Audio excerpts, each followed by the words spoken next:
équipe dispose de 20 minutes afin de présenter son cas au juge, d'afficher un carton pour les 10, les 5, les 2 dernières minutes et les 30 dernières secondes de la présentation.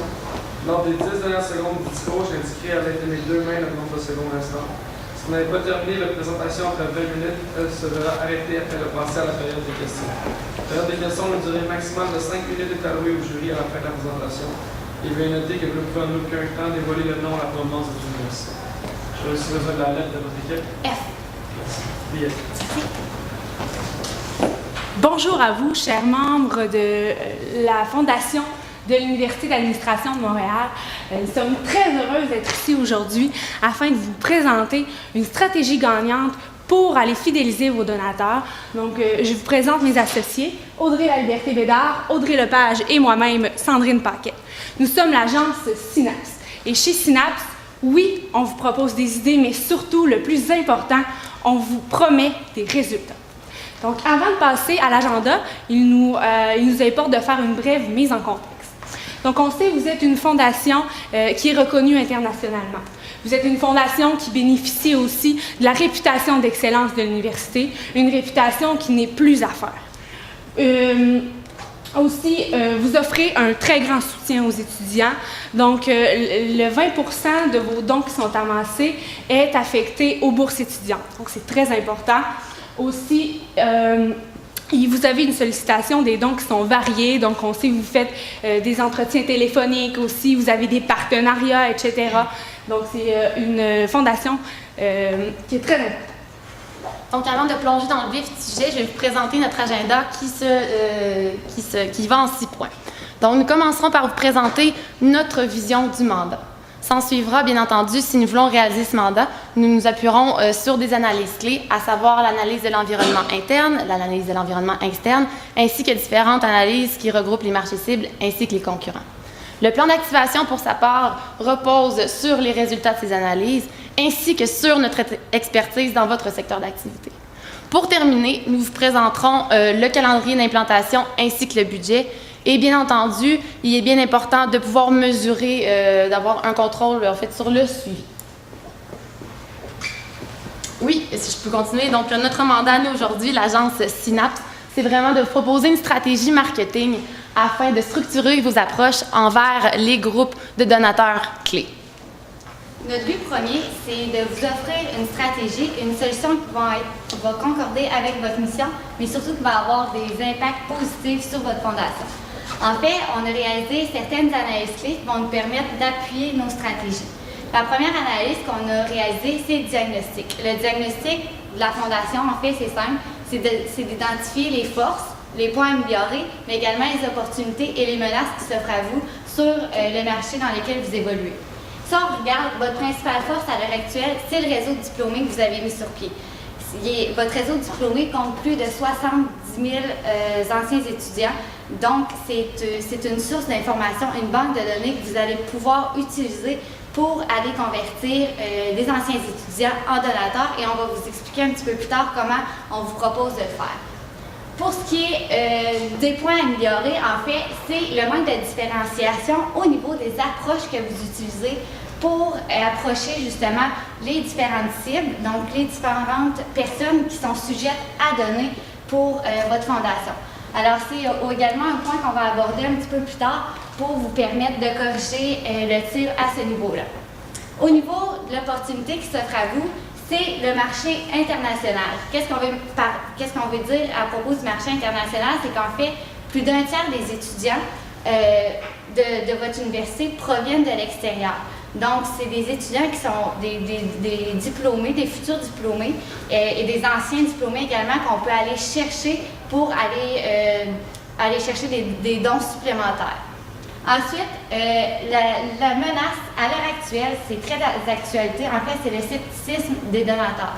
Dans l'actualité dernièrement, on a vu un petit peu, pas des scandales, mais des propos avec le financement des universités. Donc, il faut réussir à convaincre les gens que l'argent qu'ils donnent va à la bonne place. Donc, on va travailler très fort à ce niveau-là pour convaincre les gens, pour les rassurer. Si on passe à la deuxième analyse, en fait, c'est le marché cible. Comme je le disais, le marché cible est très large, vos approches sont très larges également, Mais à l'heure actuelle, les donateurs principaux, c'est les anciens diplômés, les amis. Ça peut être également les entreprises, les étudiants, également le personnel de l'université. Si on passe à la troisième analyse, les concurrents. Vous êtes dans un domaine, dans un secteur très concurrentiel. En fait, on parle pas nécessairement seulement des concurrents dans les fondations universitaires, mais également dans n'importe quelle fondation, que ce soit des fondations pour les hôpitaux, que ce soit des fondations pour le cancer.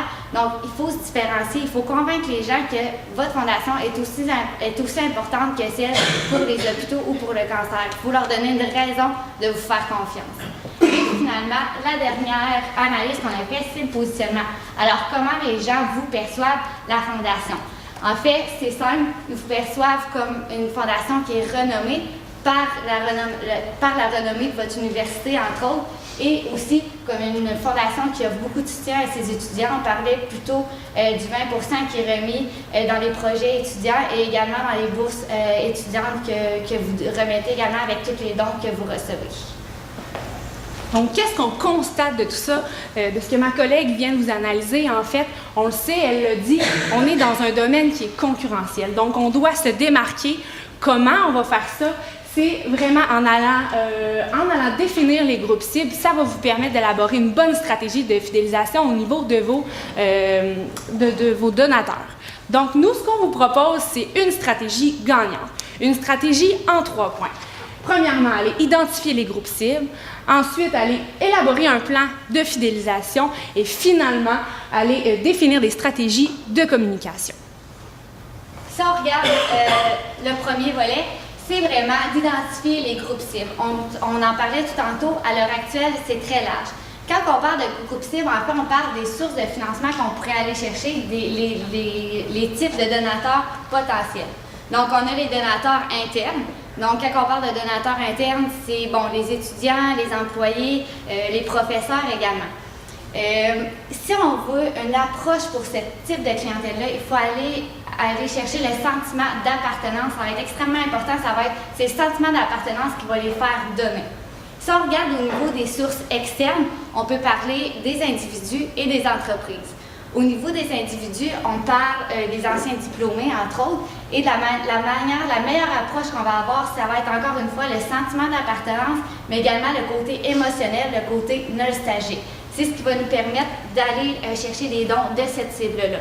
Et finalement, on a la dernière cible qui est au niveau des entreprises. Dans l'externe, on a individus et les entreprises. Au niveau des entreprises, il faut y aller beaucoup plus relationnel et il faut qu'il y ait une valeur ajoutée. Pourquoi que l'entreprise donnerait à votre fondation? Donc, il faut leur donner un petit plus à ce niveau-là.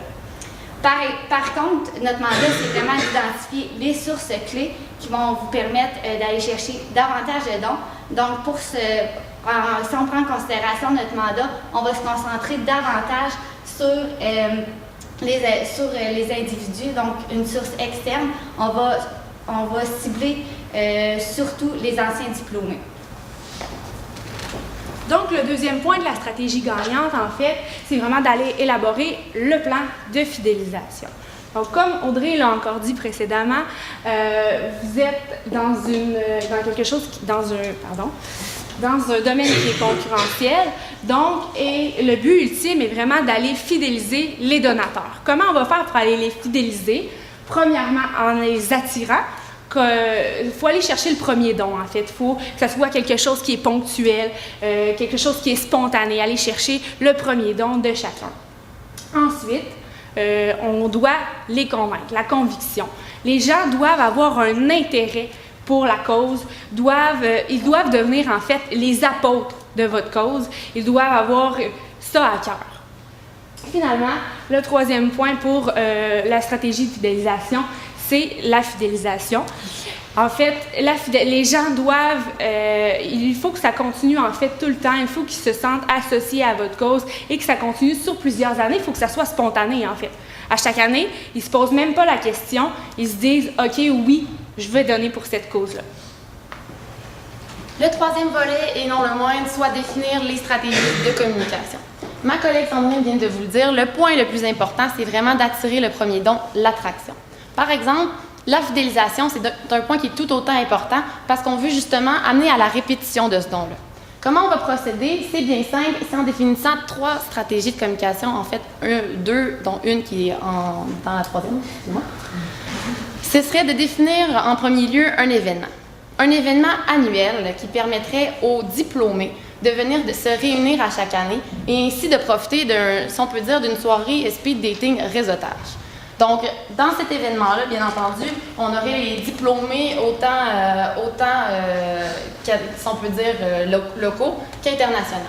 Donc, on veut vraiment trouver les ressources nécessaires pour aller chercher à l'international pour que les étudiants qui étudiaient justement à l'UAM puissent venir dans cette soirée de réseautage-là et puissent, si on peut dire, créer des liens avec les différents diplômés qui sont là parce qu'on sait que l'Université d'administration de Montréal est vraiment reconnue. On sait que vous avez une notoriété, on sait que vous avez les programmes nécessaires et que les postes qu'on peut aller chercher avec la formation qu'on a à cette université-là sont vraiment renommés.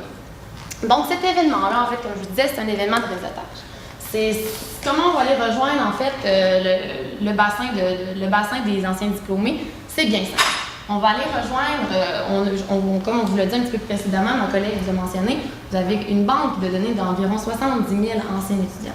C'est incroyable, c'est une grande banque de données, donc vous pouvez profiter, c'est très profitable pour vous, car vous pouvez cibler justement les anciens étudiants qui n'ont pas encore fait leur premier don. Donc c'est là qu'on parle d'attraction. Nous, on vous propose une campagne de publipostage. Ça peut sembler peut-être pas direct, mais en fait, c'est une campagne de publipostage qui est vraiment personnalisée. Quand on parle de personnaliser, on parle d'offrir, en fait, d'envoyer une carte d'invitation avec la photo de l'ancien étudiant. C'est là qu'on va chercher la personnalisation parce qu'on leur rappelle des souvenirs. C'est là qu'on va vraiment chercher le plan émotionnel ou le plan un petit peu plus nostalgique. Car on le dit, on l'a bien mentionné, c'est rationnel et nostalgique. Nous, avec le publipostage, on va chercher le nostalgique et avec l'événement, c'est vraiment plus rationnel. Donc, ce publipostage-là, ça va vraiment, on n'envoie pas l'invitation aux 70 000 étudiants parce qu'on sait présentement qu'il y a comme des changements, là, bien entendu. Donc, on cible justement ceux qui n'ont pas fait encore de premier don. Aussi, je vous parle d'une communauté sociale www.ning.com. Si c'est quelque chose qui est vraiment spécial, c'est une nouvelle tendance, si on peut dire, c'est en fait de créer votre propre réseau social, si on peut dire. C'est comme une communauté, une plateforme web qui appartient à si je peux parler de la fondation, ça serait votre plateforme web. C'est pas vraiment similaire à un site web, je vais vous la décrire plus amplement parce que c'est quelque chose de très intéressant. Ning, en fait, ça permet de regrouper autant les réseaux sociaux, les forums, ainsi que les liens intéressants. Et ce que ça fait, en fait, c'est que ça regroupe tous vos utilisateurs. Donc, tous les gens qui veulent rester en contact. Si on prend, par exemple, les anciens étudiants, les étudiants actuels, ça va vraiment leur permettre de rester tous ensemble en contact et vous allez pouvoir leur offrir des informations qui vont permettre justement la fidélisation de ces utilisateurs-là parce qu'ils vont toujours être en lien directement avec la fondation, ils vont toujours avoir un lien direct avec vous. Donc, justement, cette communauté-là, non seulement ça facilite la communication entre eux, mais ça vous permet aussi, comme je vous disais, d'avoir un lien direct avec eux. Mais ce que ça fait aussi, c'est que ça facilite justement, vous pouvez voir le référencement naturel que vous allez voir au niveau d'Internet. Donc, on sait que vous avez une page Facebook, on sait que vous avez des groupes de discussion. Mais ça, ce que ça fait, c'est que ça regroupe toutes ces informations-là et ça vous permet vraiment d'avoir un point central sur toutes les statistiques de vos différents points. Au niveau de l'implantation, on l'a fait court, moyen et long terme.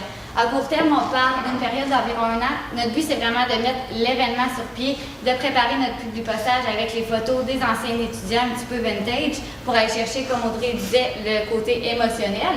Donc, et aussi de créer, bien sûr, le réseau Ning pour avoir une plateforme intranet prête pour mettre déjà nos anciens étudiants en relation. À moyen terme, qu'est-ce qu'on vise, en fait? C'est peut-être d'aller chercher des dons au niveau des entreprises. Parce que là, on va avoir mis en relation des anciens diplômés et là, on va avoir l'information nécessaire pour aller chercher les entreprises dans lesquelles ces anciens diplômés-là travaillent à l'heure actuelle. Donc, on peut aller cibler des entreprises bien précises pour aller chercher des dons supplémentaires. Alors ça, c'est notre plan à moyen terme. Et si on va du côté du long terme, donc environ, dans environ 5 ans, notre événement, on veut le faire annuel. On veut que ça devienne un rassemblement où les gens peuvent se rencontrer. Qu'est-ce qui va être intéressant à long terme, c'est qu'on veut inclure également les étudiants. Comment aller chercher des dons supplémentaires des étudiants quand ceux-ci payent déjà, par exemple, les frais de scolarité normales? En fait, qu'est-ce qu'on a pensé, c'est qu'on pourrait les intégrer à notre événement. Comment qu'on va faire, c'est qu'on va leur faire payer un prix modique. Donc, un prix qui va être très abordable pour eux et qui vont leur permettre de tisser déjà leur premier réseau de contact dans le domaine des affaires. Qu'est-ce qu'on va faire avec eux? C'est qu'on va leur permettre justement de créer des contacts avec nos anciens diplômés. Ils vont aller chercher un réseau de contacts, ils vont aller chercher des expériences de vie des anciens diplômés à un prix modique. Donc, l'argent des billets qu'ils vont payer pour participer à cet événement-là, ça va être directement à la fondation cet argent-là va être directement versé à la fondation et en quelque sorte, ça va leur revenir par un petit peu la porte de côté, ce qu'on va leur remettre, par exemple, dans divers projets ou dans différentes bourses d'études. Donc, jusqu'à présent, on vous a proposé une stratégie gagnante qui reposait sur des idées fortes. Maintenant, on doit investir en capital humain et en capital financier, évidemment, parce que ça a toujours un coût pour pouvoir réaliser ces idées-là. Donc, au niveau du budget, en fait, l'enveloppe budgétaire qui nous était allouée, c'était un 30 au niveau du marketing. 30 des fonds, en fait, du budget de la Fondation. Cependant, on n'avait pas vraiment le budget de la Fondation. Donc, à titre indicatif, le 30 va ventiler comme suit. Il y a un 25 qui est attribué évidemment à l'événement. C'est la plus grosse partie de notre stratégie aujourd'hui. Ensuite, on avait pensé à un 3 pour le public postage et finalement un 2 du 30 alloué au NING, en fait à la communauté ning.com. Pour ce qui est du suivi, en fait, on a retenu 3 indicateurs de performance. Premièrement, le taux de réponse à l'événement, évidemment, combien de personnes participent à l'événement. Ce qui est intéressant aussi à long terme, c'est qu'on va pouvoir voir à chaque année l'évolution de ça. Est-ce qu'il y a plus de gens, est-ce qu'il y a moins de gens, puis on s'adapte ensuite. Aussi avec l'augmentation des dons et finalement avec le trafic sur ning.com, évidemment avec toutes les statistiques, on corrige le tir s'il y a lieu. Donc on piste, on regarde les résultats, puis on corrige ensuite. Donc, en terminant, si je peux revenir sur les solutions qu'on vous a proposées. Aujourd'hui, nous, l'agence SNAP, nous étions ici pour vous proposer une stratégie gagnante pour augmenter justement la fidélisation auprès de donateurs clés. Donc, la stratégie qu'on proposait se résumait ici en 3 points. Nous avions tout d'abord identifié les groupes clés, soit les donateurs, les anciens étudiants ou plutôt les diplômés.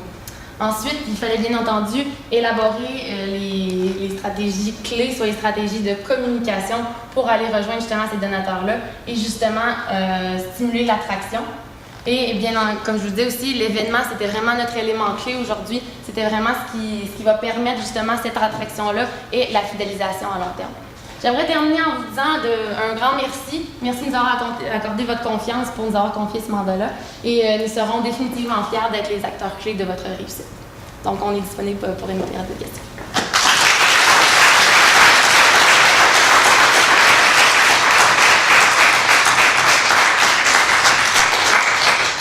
Merci pour la présentation. Première question, c'est concernant ce public postage. Je cherche à savoir, ça nous invite à quoi en fait? C'est quoi le call to action? Est-ce que c'est au speed dating? Est-ce que c'est au réseau social? Est-ce que ça nous invite à faire un don? Alors j'ai aimé l'idée de la photo, mais je me demande, c'est quoi l'invitation? OK. En fait, si je peux me permettre, l'invitation, c'est ça. On prend vraiment l'ancienne photo un petit peu vintage de l'étudiant, l'ancien diplômé, et c'est l'invitation pour le speed dating.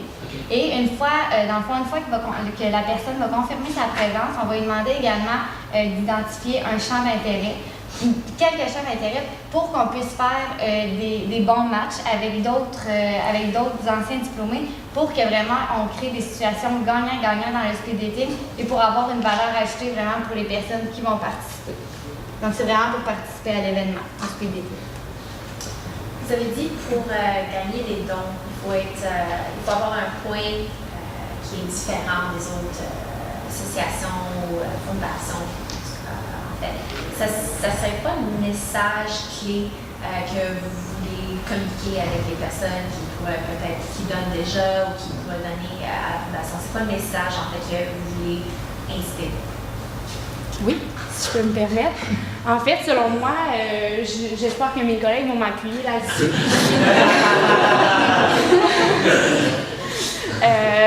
Nous, je pense que en fait, les gens, quand ils donnent, ils veulent s'assurer que c'est vraiment pour une bonne cause.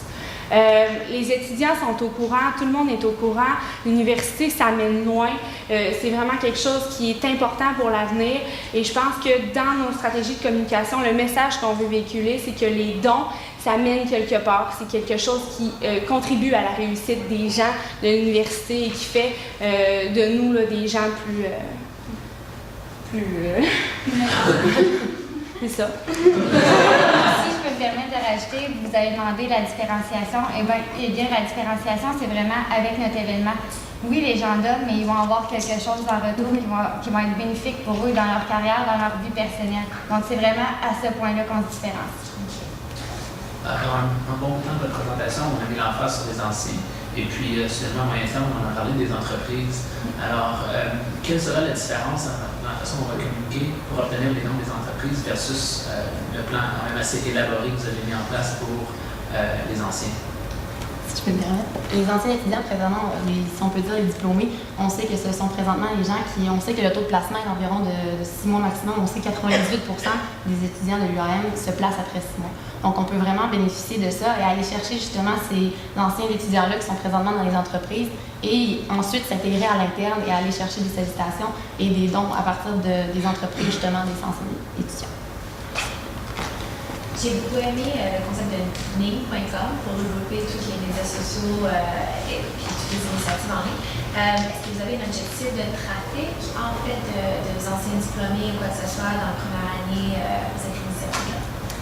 C'est sûr qu'à titre indicatif, name.com, c'est sûr que ça peut engendrer un très grand trafic. On sait que vous avez déjà une page Facebook avec plus de 1200 likes. Donc, moi, je ne veux pas m'avancer présentement sur le trafic parce que c'est dur un petit peu à évaluer. Mais au moins le double, puisqu'on va pouvoir créer un événement justement qui va être annuel, qui va vraiment augmenter le trafic. Donc, Présentement, notre budget marketing est déjà 30 %. Alors, si on met en place votre plan, ça veut dire qu'il faut certainement arrêter certaines actions que nous mettons en place présentement. Alors, quelles seraient les actions que vous cessez, que vous recommandez qu'on arrête immédiatement? En fait, on n'avait pas beaucoup de détails sur les actions actuellement qui sont prises. C'est sûr qu'il y avait la sollicitation par téléphone et tout ça. Je pense que ça serait peut-être à une place qu'on pourrait se réajuster si on crée l'événement. Donc, peut-être aller plus en douceur au niveau de la sollicitation par téléphone et peut-être replacer ce budget-là pour le publipostage et pour la création des événements. Aussi, si j'ai le temps de rajouter, pour la création de l'événement, on va essayer d'aller chercher des partenaires, donc pour diminuer le coût et peut-être avoir du budget pour les activités qui étaient actuellement en cours. Merci. Merci.